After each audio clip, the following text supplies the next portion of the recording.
Hey guys, so today's video is a mini tea of things happening on the internet, just anything I've missed over the last couple of days. My social media will be in the description along with my beauty channel and anything else you might need to find. A little update, you guys have probably seen Gabby Hanna going off on Twitter again. This is common occurrence at this point. It's like every few months, if her views are not doing too well, she'll go on a huge rant on Twitter or social media platforms, try to find the victim.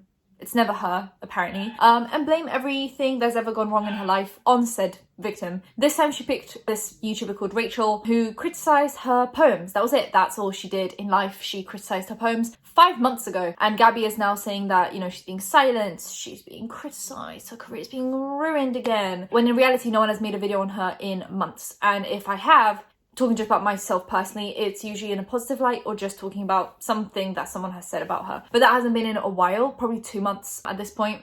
And yeah, like I said, Rachel's last video was 5 months ago, so not sure why that was brought up again. But as a whole, the kind of behaviour we're seeing exhibited by Gabby is quite concerning, to say the least. Like, I don't know what it is, but it's the same situation as when she was claiming that she was shadow banned. Like, if you remember her behaviour from back then, very similar outcome this time. Probably a little bit more concerning at this point. It's almost like she's forgetting things that she said not long ago. Like, she's saying things that don't really make sense. She's shouting at the camera. She's driving and while on her phone. So she's filming Instagram stories and TikToks while she's driving in LA, like one of the worst places to drive, which is illegal. Whatever you want to think or say about that, whatever you do, it's illegal. There's just a lot happening that people are very concerned about. This is some allegations that people are saying about her well-being. Not going to get into any of that. Now, where is this taking us? Where is this whole monologue that I'm giving you guys taking us? That I'll probably won't be filming a video on this. I had a whole planned full video. I have notes, I had screenshots. I had probably 200 screenshots at this point. I deleted all of them.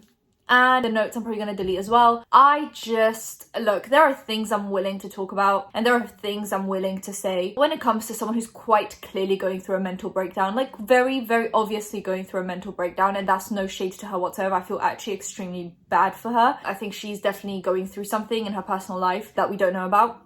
And she's probably lashing out publicly, you know, trying to figure out what's happening to her as well. She's probably, you know, she's just probably not feeling that great mentally right now. And just knowing myself, I wouldn't feel comfortable doing a whole video where I'm basically bashing Gabby Hanna and being like, this is where you lied, this is what you said wrong, this is what you said here, but in reality, that's the truth. Because there is a lot of that. And I did a lot of that on Twitter. I disproved a lot of things that she said about me and about other people on Twitter. So if you want to see all of that, Twitter is free. You can go there. But I, at this point, don't feel comfortable, like in the middle of her having a mental breakdown, to then film a video on her mental breakdown and basically breaking down her mental breakdown. So I might come back to this topic in a month or two when she's feeling better, and maybe then I'll go over things that have happened, you know, in a very calm manner, when I've calmed down as well, when she's calmed down, when everyone has kind of like gotten over the situation. But at this point in time, unless she does something that's like unforgivable, things that like need to be talked about, she's like spreading lies on Twitter. I mean, she's not the first, not the last person to spread lies on Twitter, so it's fine. I just don't feel comfortable in my soul and being to pile onto stuff that, like, pile onto problems that she's quite clearly already having in her personal life. But then for me to come in and pile on top of that, I just wouldn't feel comfortable doing that. I think there is so much more lighthearted tea that we can cover, or actual, like, serious topics about people that deserve to be spoken about, like criminals. Whereas I just don't think discussing someone's mental health right now is the most necessary thing to do. I don't know. I know you guys probably wanted me to film a video and explain what's happening. It's nothing different to what's already happened months ago. Like when she was being shadow banned, it was the same stuff. She would pick a victim, pile onto them, spread lies about them, get her fans to attack them, and then a month later she was like, hey guys, my mental health was really bad, I'm so sorry that happened. And I feel like this time is going to be the same thing, where she piles onto Rachel, she piled onto me, she's piling onto Trisha Paytas. Who else was she? There was a few other people that she was, you know, talking about, shouting about. And in a month's time she's going to film a video and say that she was in a really dark place, and I just don't think it needs to be discussed at this point in time. I just wouldn't feel comfortable with that. So yeah, I just spoke about this for a couple of minutes. So that's enough. I feel like this is the update we all needed. Like, I saw it, I replied, I did my thing on Twitter. I find Twitter is obviously a much smaller platform. So instead of a video that's going to get hundreds of thousands of views, you're getting tweets with maybe a couple of thousand likes. It happened on Twitter and it stayed on Twitter, which is what I was comfortable doing. That was my limit. But then bringing that onto a different platform and filming a whole separate video on it and putting her in the title and thumbnail, which is she's ultimately going to see. If you put her name and face in the thumbnail, she's going to see it. She's probably going to then have another rant and it will just last longer than we need it to last. I feel like I just want it to stop.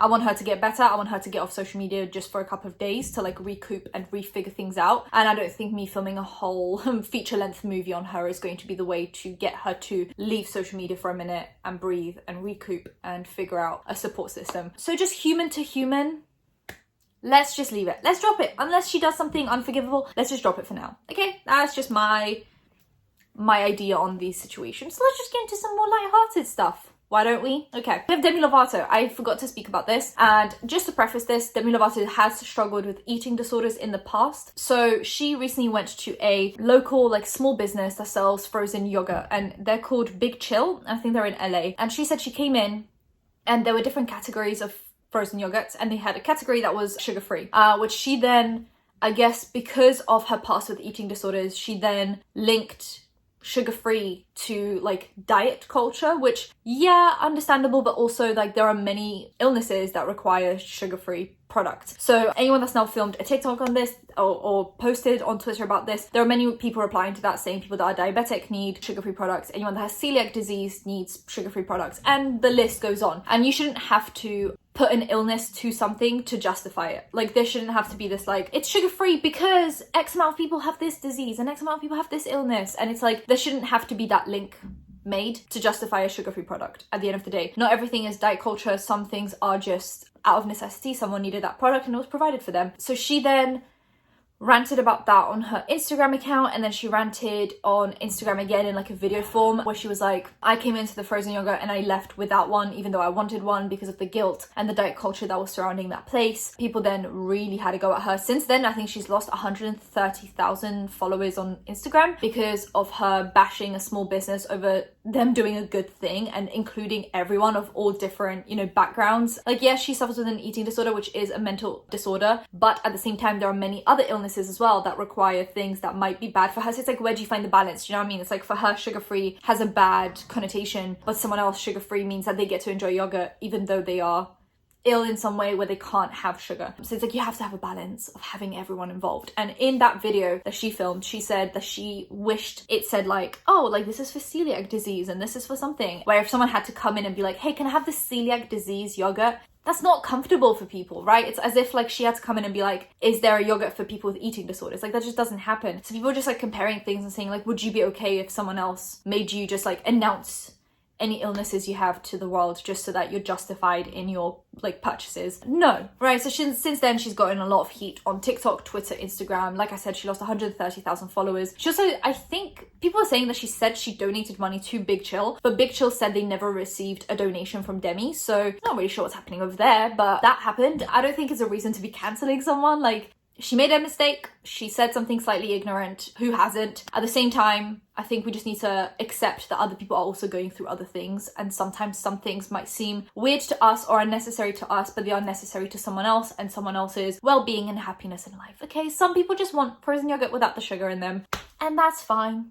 And that is completely fine. Now let's skip to the next story. Jamie Troll. So he has now been demonetized on his YouTube channel. His whole YouTube channel has no ads. I remember a few days ago, I posted a video where I said, it seems as if his ads are gone because no one's getting ads on his videos. Could you guys please check? And you guys went and checked and all of you guys said no ads. And at that point I was like, oh, I think he's demonetized. And then an Insider article came out where apparently YouTube did confirm to Insider that they had removed James Charles's ads temporarily. They didn't say for how long. They didn't give kind of like a time frame where they would be keeping his ads off. For Shane Dawson, I think it was a couple of months. He has his ads back now for sure because people went back on his old videos and they have ads now. Logan Paul, I think, was 3 months if I'm not mistaken. So he was posting for a few months without monetization and then he was back on. But Logan Paul was on Google Preferred before his incident, right? So he was on Google Preferred, which means like the best ads, best paid CPM. CPM is how much you get paid per 1,000 views. And then based on that, you can calculate your whole revenue for the month based on the amount of views you get throughout the month. So CPM can be anywhere from like 50 cents to $50. Like finance videos get a huge CPM. I remember there was this girl who filmed a video about Amazon and selling stuff on Amazon, and all of her ads were to do with Amazon. And if you manage to find a niche environment and then have ads that are about that niche, your CPM is going to be sky high. And on that video, she said she had $100 CPM. I might need to start filming videos on Amazon then. But then there are some people who make really controversial videos and they have like a 50 cent CPM. So they make, you know, a lot less then the finance people, and then everyone else kind of falls somewhere in the middle. I think $5 to $15 is the average. That's what I've heard around. So let's say a Google preferred account has like a $15 CPM, like you're on the higher end of the average CPM. So before Logan Paul's incident, he was on Google preferred. Then his demonetization happened, and then after he was monetized again, he had never come back to that CPM. So I remember him saying that his AdSense was not like his main source of revenue for a while because his CPM was not that great, and he would get demonetized a lot more often than before the like temporary demonetization, if that makes sense. Like a lot more of his videos were getting hit with demonetization. What I'm assuming is going to happen to James is, even though his content's very family friendly, he might not be on Google preferred anymore. So he was on Google preferred, then now he's got his demonetization period, and after he comes back, I wonder if they're going to put him back on Google preferred, considering the situation at hand. He might end up with like a $5 CPM or a $2 CPM because they don't want to put him back on Google preferred and risk it. So they might give him lower tier ads so that we don't have another apocalypse. So advertisers are pulling out because of controversy. So they might put him on like the lower tier, more controversial friendly ads, which means he wouldn't be on Google preferred again, but then that also wouldn't start another scandal. So they're thinking like, do we save this one creator or do we save all these other millions of creators that we have? You know, like they probably make more from the millions of creators than one James Charles. So they're gonna have to sacrifice him for the better good of the platform. And I just feel like he might not ever get Google preferred again, or at least not for a while. Like even after he gets monetization back, I feel like for a few months or a few years after that, he's not gonna be on Google preferred. Also to James, he seems to be unfollowed by Doja Cat, but that's kind of unreliable. A lot of the times when people are like, this person unfollowed this person, we never really know. But I think because they were friendly, I'm assuming people thought that Doja Cat was following him on Twitter, and now she seems to have unfollowed him. I don't know how people know that. Oh, they must have scrolled through her following list. Duh, stupid. And she seems to not be following him at this point. And whenever people point it out, he blocks them, which is strange because he did say he was taking a social media break, but he's not taking a social media break because he's going through his mentions and blocking anyone that talks about the fact that Doja Cat has unfollowed him, which like that should be the least of your concerns, James. Like if Doja Cat unfollowed you, great, but like that should be the least of your concerns. Anyway, next story. Shane Dawson posted on his Instagram story saying, if you've been asking for a sign, this is it. The world would be a sadder place without you in it. You aren't alone. Even when you feel the most isolated, someone is always watching over you and sending you messages. If you don't believe in that stuff, that's okay. Messages can come from the people in your life too. Life is short and there's so much left for you to do. There's so many interesting people for you to meet. There's so many animals for you to wave at. There's so many uncomfortable laughs for you to share with that one friend who always takes it way too far. I know we probably don't know each other and you might think this is a bunch of BS, but if that's the case, then this sign is definitely for you, because I haven't posted on Instagram in a long time and something told me to post this and I did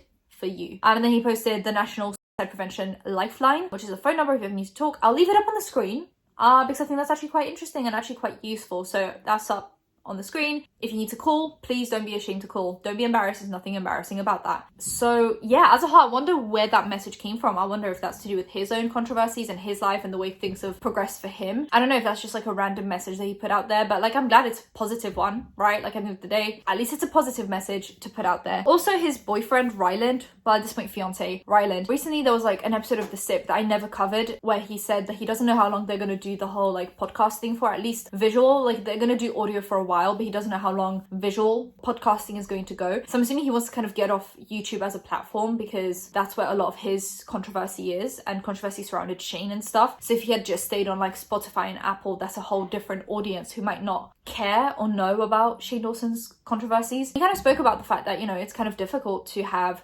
that kind of a podcast on the platform that is YouTube while also being involved in YouTube related drama. So it's just like, yeah, I don't know how long that's gonna last. He's kind of like, for a few months now, I feel like Ryland has definitely made it clear that the podcast is not a permanent thing for him because of the stuff happening, like the controversy. I think it's just very difficult to, one, be on the platform that is the main source of controversy, and two, have a podcast where you talk about pop culture and drama and stuff like that while you're also in a relationship with someone who is a main source of drama. I think he's been talking about this for a while, and every now and then Ryland will slip it into conversation and be like, yeah, I don't know how long I can do this for, because it seems a little bit hypocritical to talk about drama while I'm also in the middle of drama. So yeah, I wonder if he's gonna stop that in a while, like stop the podcast, or if they're just gonna go audio like Spotify and Apple podcasts. I don't know what's up with that, but it just seems like, you know, it's such a, like an avalanche effect where like Shane did something, and then because of Shane, Jeffrey and like Tati and James and Ryland were affected, and Morgan and everyone else, it just all seemed to like bounce back from each other, and it was just such a huge thing that now like they can't start a project without it getting a bunch of hate. Understandably so, people are really pissed, and understandably so. But yeah, it's just really interesting how much he slips into conversation that they're probably going to quit the podcast in some time